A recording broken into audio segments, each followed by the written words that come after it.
This story is about when Buddha was not Buddha but his name was Siddhartha. He had left his palace in the search of truth. He was wandering here and there in search of truth. He was looking for a mentor who could lead him to his ultimate goal.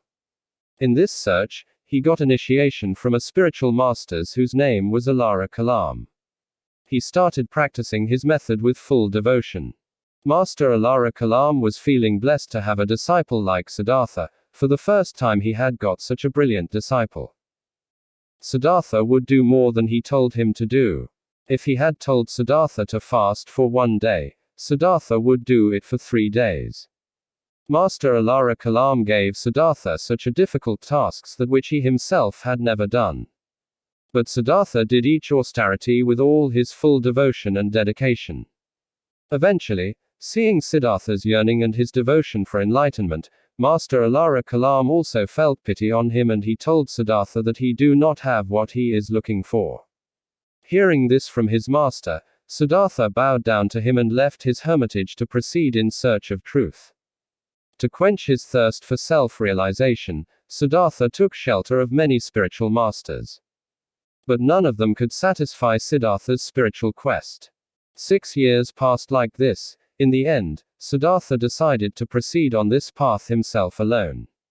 By doing hard austerities and long fastings, Siddhartha's body remained a bone structure only. Seeing Siddhartha's devotion, 5 sages became his disciples. They believed that one day he will surely achieve his ultimate goal. And after that he will share his knowledge to them also. It is said that once Siddhartha was crossing a river called Niranjana. There was not much water in the river, it was only below the knees. When Siddhartha was halfway down into the river he realized that due to hard austerities and fasting, his body had become so weak that he even could not cross the river.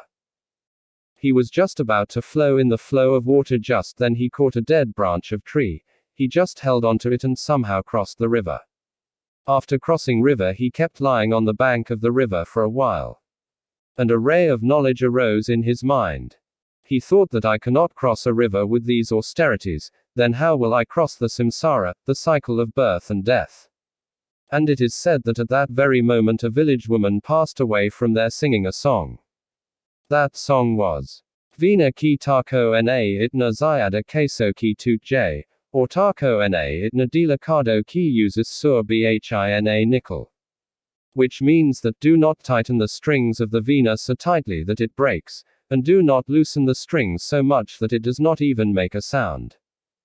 When he listened to these words, there was a resolution in Siddhartha's mind that the truth is neither attained by doing hard austerities nor by enjoying worldly pleasures. An excess of anything is bad, therefore I should follow the middle path. After this Siddhartha sat down under a tree. At the same time there came a woman whose name was Sujata.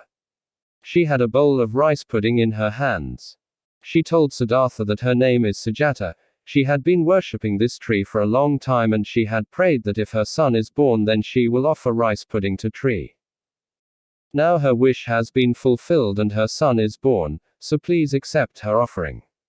Siddhartha said, this rice pudding is for tree, how can I accept it? Then she said, I had a dream last night in which deity of this tree inspired me to offer this offering to you. After her request Siddhartha accepted her rice pudding and ate it.